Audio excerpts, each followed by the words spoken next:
task over the next 2 hours is to try and get you on that track to feeling a little bit better. It's Healthy Minds, Better Lives for a Thursday evening at 9 p.m. And as well as hoping to make you feel good, we're also very much in the popular zeitgeist, the word I'm going to use, Where Love Lives, featured in a Christmas advert. Paloma Faith, Only Love Can Hurt Like This. If you were a fan of the Traitors, then that song takes on a whole new meaning. Hopefully, we're all faithfuls here this evening, and I'm joined by Hayley Wheeler. Good evening. Good evening, and how are you? All the better for blinking and being back here on Healthy Minds, Better Lives with you again. It really does feel like that, doesn't it? I went to sleep and I got up and it's radio again. Yay! Which we are very grateful for. And that's kind of the main theme that we're going to talk about this evening, isn't it? Being grateful, gratitude practices. Give us an overview as to why that's so important, Hayley. I just think I had this conversation so many times this week. We are so busy, so busy just trying to get by that we are either living in the past or the future. So bringing ourselves into what's going on now is a bit of mindfulness, a bit of gratitude, but being in the moment, being grateful for what's around, and not really worrying about the big stuff, really focusing on, well, anything really, but even as simple as it's a dry day or it's a wet day, or it's surprising how impactful gratitude is. It really is. So we're going to look at some practices, how we can build gratitude into our day. Of course, those of you that might recognize me from the breakfast show, on a Tuesday, we make quite a big deal out of it, Gratitude Tuesday. And well, there's someone out there who listens to Gratitude Tuesday who's bringing it into their everyday life and their practice, which is wonderful. And they've been sharing it with even more people today at the Connecting the Community event, which is very exciting. So we're going to delve into that in more detail. Towards the end of the show, we're going to be looking at radiotherapy to try and increase your knowledge of the cancer treatment typically used for different types of cancer. So Radiotherapy Day has been observed. So we're going to give you insight as to what that is and how you can help look after people that might be going through the signs and symptoms of treatment, because the treatment itself can cause discomfort. And before that, we've got, well, Hayley, you've been in conversation last week about baby brands and mams. Yeah, so I met with Zoe Watson. She's a parenting expert, and we were talking about the research into parents putting the pressure on themselves. Now, we all make assumptions that the pressure comes from the external sources, but we talked about the pressures that we, as parents, that perfect image that we're supposed to portray, we're talking about that. Amazing. Where's that pressure? Is it internal, external? How is it manifesting itself? Maybe you're in that same boat. And was it only this morning, actually, talking of parents putting pressure on themselves. We had Ella Starling on the breakfast show this morning, Hayley. She's an artist based near Fishguard, and she is putting together a creative mums project where she's going to be painting portraits of 4 mums in particular in this first round. She's going to get to know them. They're going to sit for the portrait. They're going to have a deep dive conversation about the pressures and who they are. Because she was saying about how mums in particular, they're either rainbows and everything's perfect, or they're scatty and chaos, but they get by. And she was like, well, actually, that there's a lot happening in that line. So she wants to understand that, and she wants to turn it into an exhibition. There's going to be different mum groups as well, to get together and discuss what motherhood actually is and what it looks like. And I'm intrigued to see what these portraits are going to look like. So that'll be in the spring in Span Arts in Narberth and at Oriella Park up in St. David. So you can listen back to that on the breakfast show, either on the video or on the catch up, which is good fun and very topical. And then even more of my favorite things to talk about, we're going to be talking music. Yeah, we are. We've got quite a bit on today. We do. We've got, as usual. I don't think we ever don't. We have a jam-packed show. Yeah, we're going to talk a little bit about music, but also nurturing relationships. And I heard a fantastic statement, title, sentence yesterday, which I think fits this perfectly. Okay. Have you got it there, or are we going to save it? Well, okay. Should we go into the relationships first and then come back to gratitude then? I'll tell you what, before we jump into that, talking music therapy, we've got a very special guest joining us. It's going to be Anne Harrod from Hiriaeth Haven, a qualified music therapist. The reason why she hasn't joined us straight off the bat, because she's at rehearsal. So she's bringing music to life before joining us, which I think is marvelous. And some of you may know that I also lead a choir. I sing and I play guitar. So I'm very excited to talk about music and the benefits that can have.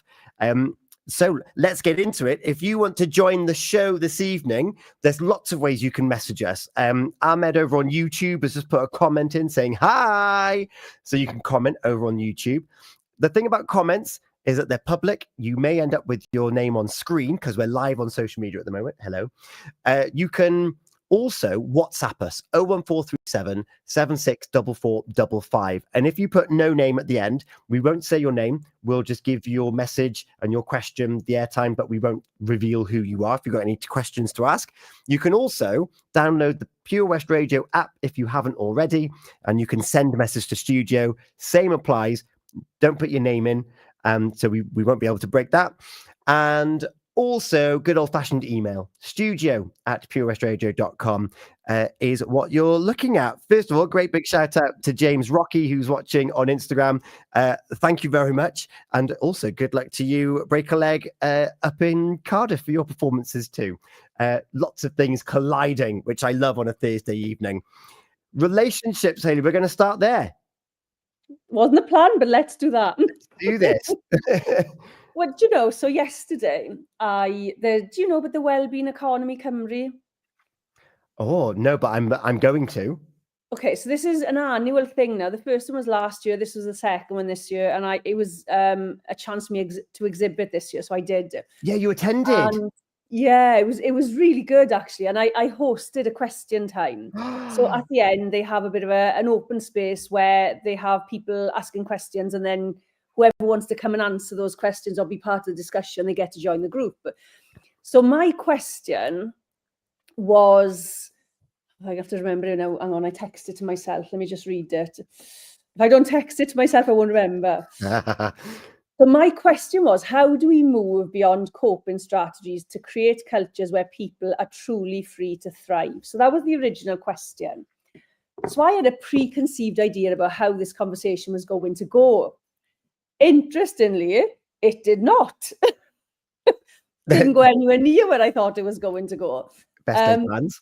And I'm glad, because there was 4 other people joined me, and we ended up talking about division, because we sort of we went really wide and looked at the organizational, societal, then we came insular and looked at the person, and then we started working out from the person, and we started to talk about the division that's being sown across the whole, I think, the globe, actually, not just the country. And we were talking about how do we get back to being able to agree to disagree, because a lot of us were saying in that group that we can't even be honest about our political decisions. We can't be honest about sometimes even our health decisions after what's gone on in the last 5 years, and lots of different things. You can't be honest with people now because there's I don't know what it is. There's a big barrier to having that kind of communication. And this lady's husband said, yeah, that's what's called. So when you agree to disagree, it's the dignity of difference. Oh, I like that. I do as well. I really liked it. And I thought that's a really lovely way of putting it, because we need to get back to that. And the other thing was talking about when you do agree to disagree, or when you can't agree to disagree, taking it back to a point where you do agree.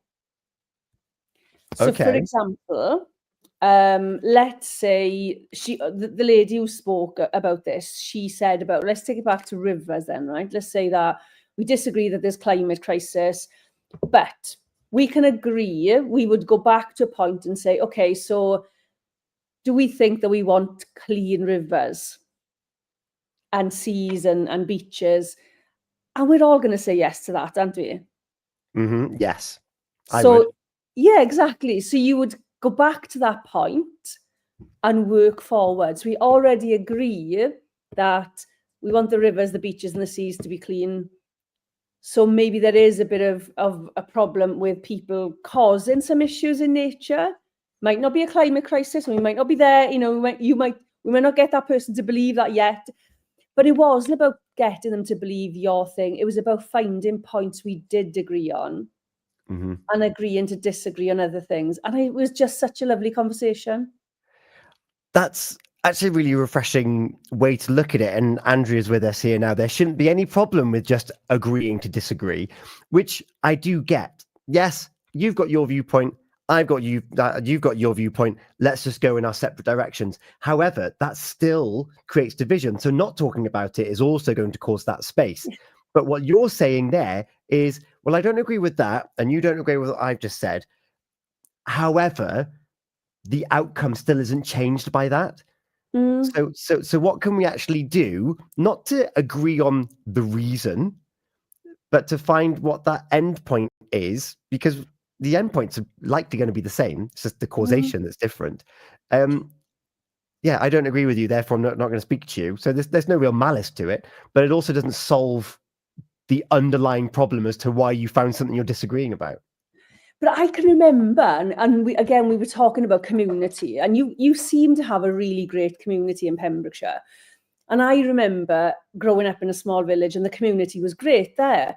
You had the rugby club, the cricket club. I think we talked about this last month. We did, yes.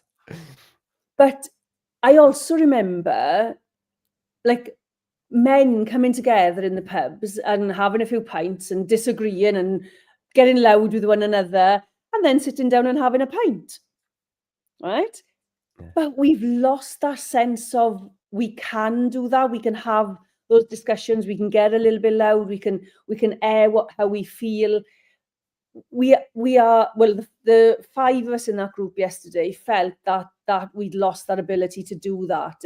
And it's having an impact on relationships, close relationships, extended relationships, colleagues at work. How do we bring that back so we can start to re-nurture relationships? And I love the dignity of difference. How do we use that? Dignity of difference. I love that, because we are going to approach different problems and different things from our lived experience. So we don't all have the same lived experience. That's the whole point of it. And that's why when sharing ideas, that's usually where you get your best outcomes anyway. But yeah, this society at the moment does seem to have, well, no, you're wrong and I'm right, which gives you that element then of, well, is that our competitive nature that's changed? Is there something so fundamentally wrong with being wrong, in quotation marks, even if it's something quite philosophical? Oh, it's a good question, isn't it? Because who gets to decide what's wrong? Yeah. There's that brilliant cartoon of people at a parking space, and on the floor is, for one person, is a 6. It's like, it's a 6, and the other person is on the other side of it, and it's like, but it's a 9.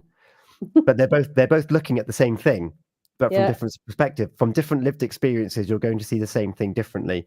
But that doesn't mean that someone is fundamentally wrong. I know that someone's going to say, well, the designer would have definitely said it was 6 or a 9, so technically someone is wrong. Yes, I know. It's not the point I'm making, no. But again, it's that perspective, it's that lens that we see life through, through what we read, through what we learn, through what we listen to, through the people, our influences in our life. They are the ones that shape our stream of thought. All it would have taken in that cartoon scenario is, well, no, but come here and I'll show you what I mean. See, don't you see it? And yet when we don't have that, it feels like patience or time anymore to actually be like, no, look, come here. And then the other person doesn't have that willingness, for fear, I'm going to suggest, of being proven wrong. Yeah. So it's easier just to keep at arm's length.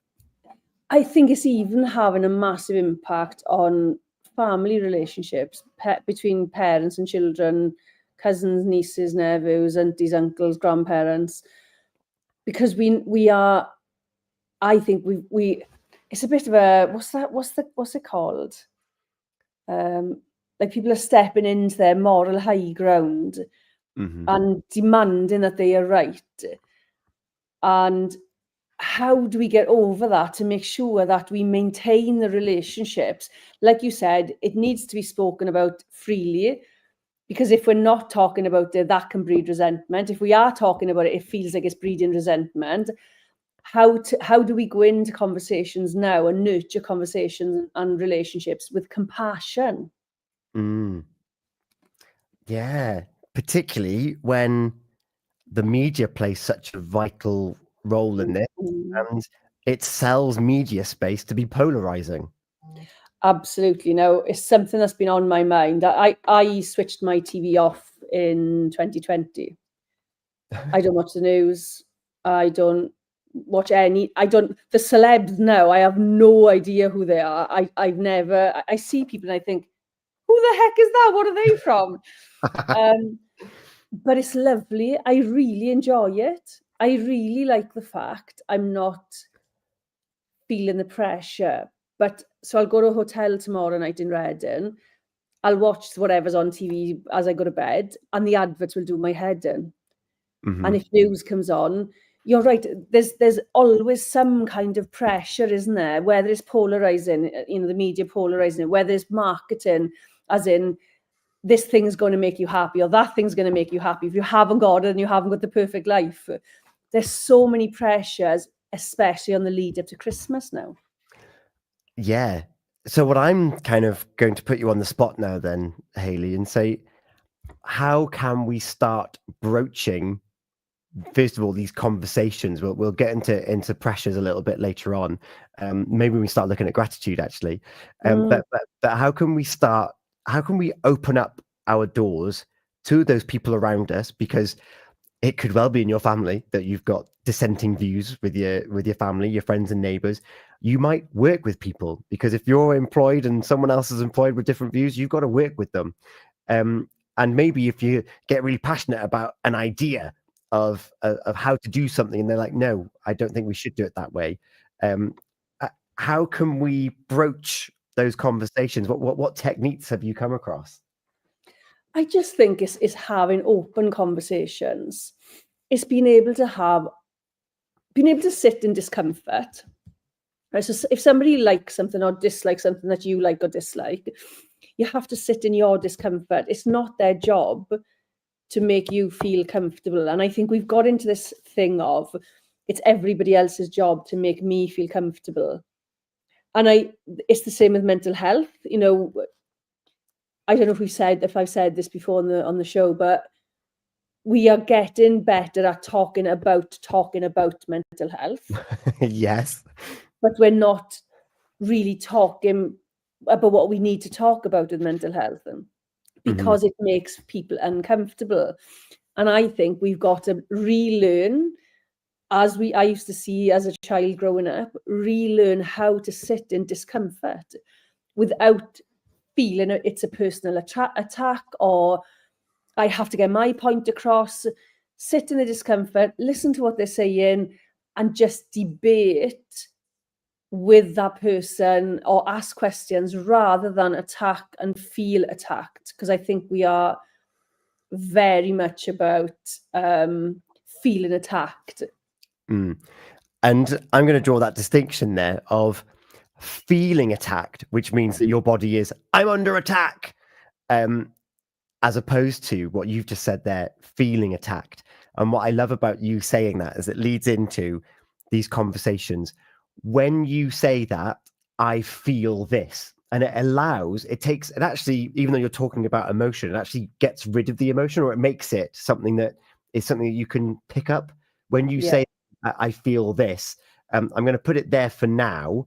But what is it that, and then they can ask, well, why do you feel? And then all of a sudden you're into why questions. Why do you feel like that?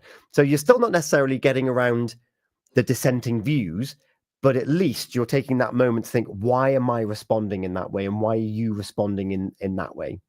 But there's the accountability, isn't it? Because we have a habit of, they are making me feel like this. Well, nobody can make you feel anything. But yes, there's discomfort. Yes, you feel a particular way, and it's okay to feel like that. But we don't need not to feel like that. We need to be able to experience those emotions and whatever that feeling is. We need to be able to say, okay, so this is making me feel uncomfortable. and I maybe need 5 minutes and then come back to it. It doesn't have to all be done in one go, but we can have conversations that last a couple of days, couple of weeks if we need to. We just got to open those conversations with an open mind and an open heart, I think. Yeah. And allow to be pulled round to that other point of view whilst having conversations that don't need to escalate. Yeah, well, and they can escalate as long as you Yeah. can bring it back down and agree to disagree. Dignity of difference, right? With dignity, yeah. Yeah, definitely. I love that. Dignity of difference. I'm gonna carry that around with me. I like that. Well, I've just looked now. It's a book. She did say it was from where did I see it now? I'll find it. It's a book by Jonathan Sachs. Mm-hmm. But I've never heard it before. Oh, really? Yeah. Yeah, so I just think we're going into a really potentially stressful situation. We've got Christmas coming up. There are financial pressures. We're still going through that sort of financial crisis with people.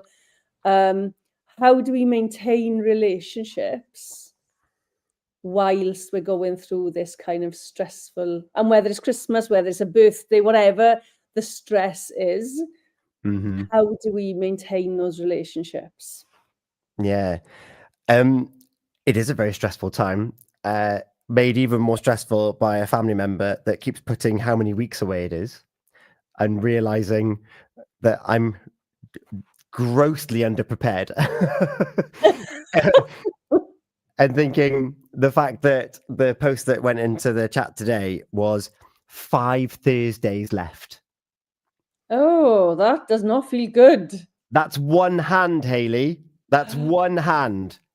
Oh my gosh. Oh my Yeah. gosh. I know. So yeah, I gave it a nice heart whilst also having palpitations, thinking I had so many great ideas of what I was going to do. And then just realizing that actually I might not be able to fulfill everything that I wanted, that I had planned, that I would wish upon my friends and neighbors and family. Of thinking, oh, that'd be really cool. That'd be really cool. Although there is still technically time, but there's also still technically a lot of work to happen. We're here at 9:30, Hayley. Yes, we are. But I think this is the thing, right? So we talked about gratitude, didn't we? And that's part of the topics today. Mm-hmm. I've just jumped to 5 weeks away to Christmas. How about bringing it back to now and bringing it back to gratitude? And we've got 5 weeks rather than, oh my gosh, we've got 5 weeks. Yes. The gratitude is we have 5 Thursdays before Christmas. Yeah. We have some time to go shopping if we want to, or to make our presents or whatever that is. We have time. But what we do is panic and look at the kind of negatives. Oh my gosh, only 5 weeks. But yeah, I think gratitude is something I've not practiced enough of. Define enough of. I don't do it on a daily basis.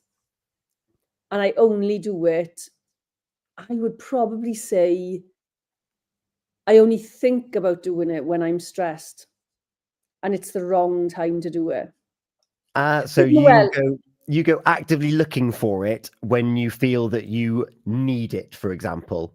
Yeah, I got into the habit over the summer of doing, I had 4 notebooks on the go. So there was a gratitude notebook, there was a letting go notebook, there was I can't remember what altogether. So I had all these business one as well, didn't you? You had a business vision book as well, didn't you? Yeah, I did. Yes, Yeah. I have a little bit of everything. So I had all these books, and gratitude was one of them. And every day I wrote some, whatever the gratitudes were, and it was really good. But then I came back and got back into the swing of school and stuff like that in September, or college, I should say. No, there's no school now, but I'm not making the time to do it. I'm not putting it in my calendar. So I think for me, it just needs, no, I'm going to change the word. And for me, it works when I'm doing it on a daily basis. Okay, so you're actively looking and just scanning for those moments all the time, as opposed to, oh no, now I need to fish for it, because then it Yeah. becomes a panic in and of itself. Yeah, and it gets a bit easier, I think. I am more aware of, oh my God, I love cloud watching, because I love watching the clouds just roll by and see all the shapes they make, the dinosaurs, we've even seen like a scan of a baby in there. That was Oh, amazing, that was. But we've sat for hours, and if I'm sitting in the car in a traffic jam, I try and look at things, the sunshine, I love the rain when I'm sitting in the car. So I do look for them probably more than I used to. But maybe I'm being hard on myself here. I just want to do it. I want to be more efficient in using gratitude. efficient or mindful? Because you gotta be careful. And Ooh. if you're trying to be more efficient in it, are you what making it efficient makes it sound like that you're doing it for a gain, but there's not necessarily a gain of doing it. It's just the act of doing it has a byproduct of making you feel a little bit lighter, maybe. Yeah, and it does, when you start, I always say this, whatever you look for, you're going to find.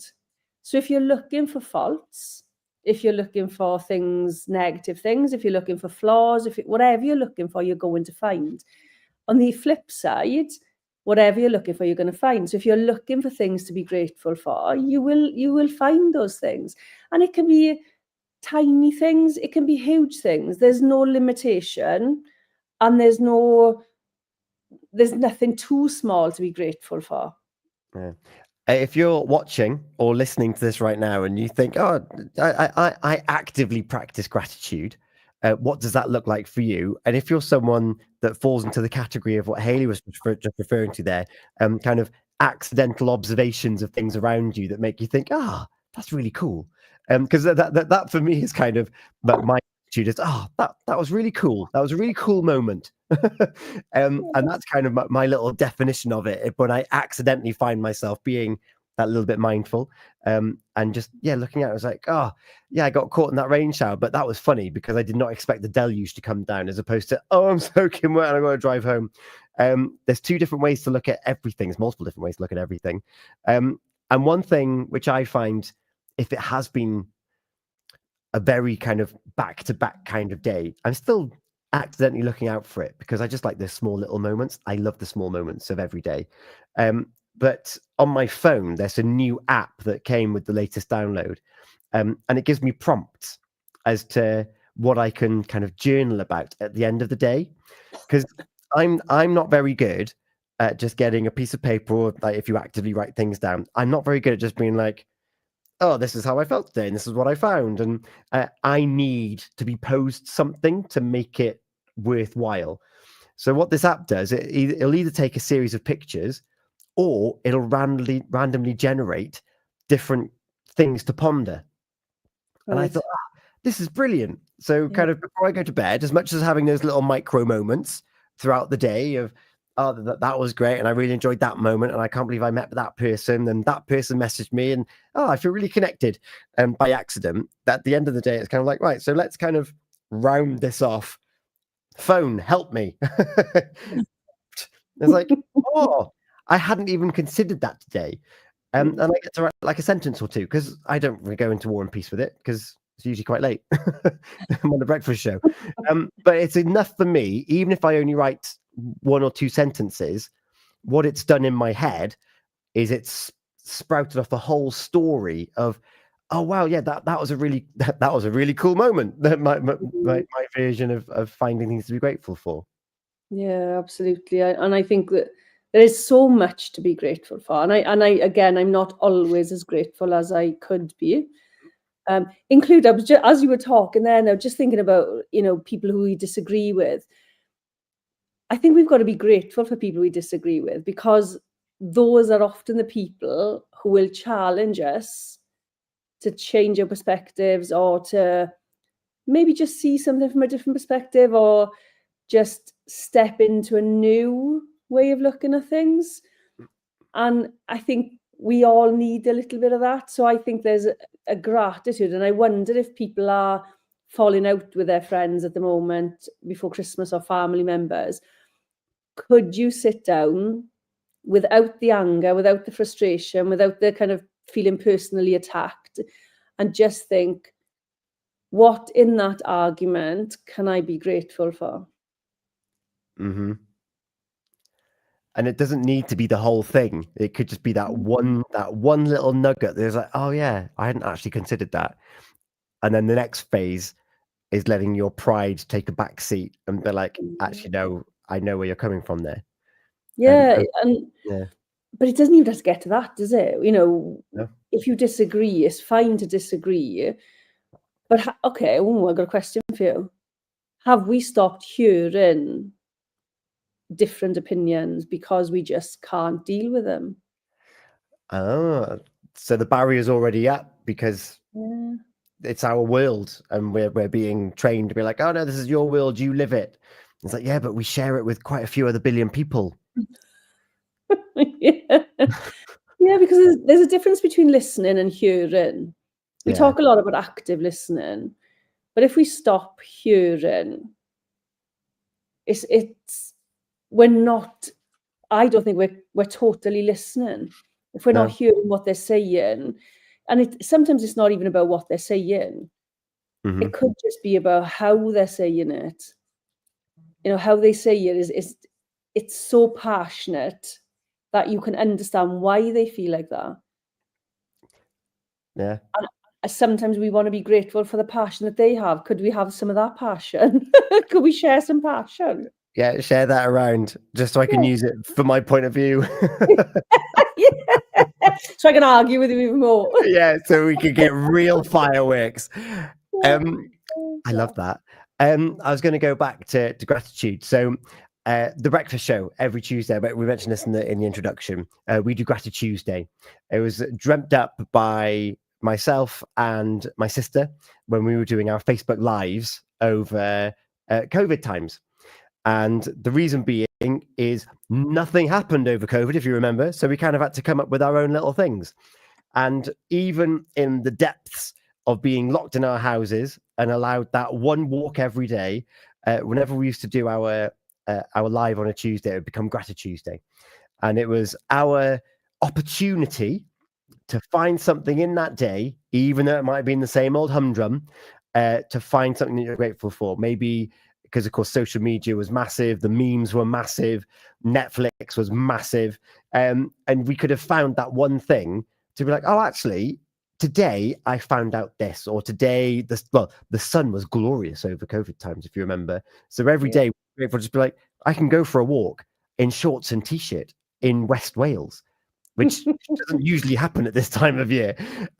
So that it was our opportunity of finding those little moments and actually making it a deliberate thing. On a Tuesday, I'd look for things to be, or I'd look back over the last like 7 days for those little moments, those who or what has made you feel grateful, and just having it as that constant chapter of the week. But this is the day that I'm going to do it, and it stemmed because the weekend was so far away. You got the weekend, you got Monday, start of the week, Wednesday, midweek, Thursday, Friday Eve, Friday, weekend. So Tuesday is the day that needs the active looking out for it. And yeah, we started doing that now on the radio. And one of our listeners, Danny, good evening, she started bringing in a piece of paper on a Tuesday that's wipeable, and it just says, take one moment before you start work today for them to let me know, to remind yourself what you're grateful for. So they all write something down before their workday starts, and then do it again next week. And it's gone even further now. They're connecting the community event and Have a Hub today. She's got 7-day planners for writing what you're grateful for, and some of them, like I was just talking about, I've got prompts on them.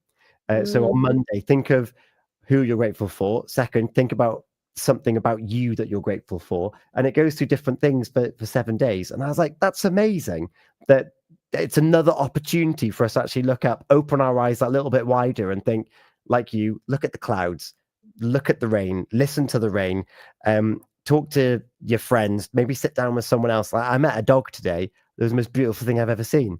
And there's like, you could well be on Wonderful Wednesday next week because you're gorgeous. So it's as you said, it's finding that time to make a conscious effort to do it. Yeah, absolutely. And the benefits of it are partly you're grounding yourself in the now, because if you're focused on looking for something that you're grateful for, whether it's something in front of you or whether it's something that's happened throughout the day, your brain is focused on the here and now. I'm here, I'm safe, I'm looking for something I'm grateful for. It also helps with focus, because, and the more you practice, the more it gets you thinking about it. So if we can get to the point where we get up in the morning and think, right, what am I grateful for today? What am I going to be looking for that I'm grateful for today? I think that's a fantastic place to be. And it can engage your senses, because what am I grateful for smelling today? I've got a fantastic candle there that always, every time I pass, I can smell it. What am I grateful for feeling today? What am I grateful for tasting today? What am I grateful for hearing today? So we are getting our senses involved, and it's a real good bit of mindfulness and grounding in the moment. Yeah. Caroline, George, completely epitomising what you're just talking about there. Listen to nature, which also brings us perfectly onto what we're going to talk about next, which I'm very excited about. We will take a moment so we can have a refresh. We can get yourself a beverage. Come back, though, because not only are we going to be listening to nature, we're going to be listening in general, because one thing I'm very grateful for is that I love music. And I love that music can help people. Haley, we're going to be joined very shortly by Anne Harrod from Heriaeth Haven, a music therapist, to tell us all about the benefits of music, the benefits of singing. And I'm so excited to have this in-depth conversation. As ever, before we take this break, if you've got any questions, if you were to join the conversation, whether that's about relationships, was it the dignity of difference? Then let us know if you've got your own gratitude practice, whether it's like Caroline and listening to nature. We want to know about it. You can call or WhatsApp on 01437 764455. You can drop us a message on the PWR app. And a reminder, if you don't want your name given out, don't comment publicly on the social media because it'll end up on screen. But just put no name in the WhatsApp or on the PWR app, or you can email studio@purewestradio.com.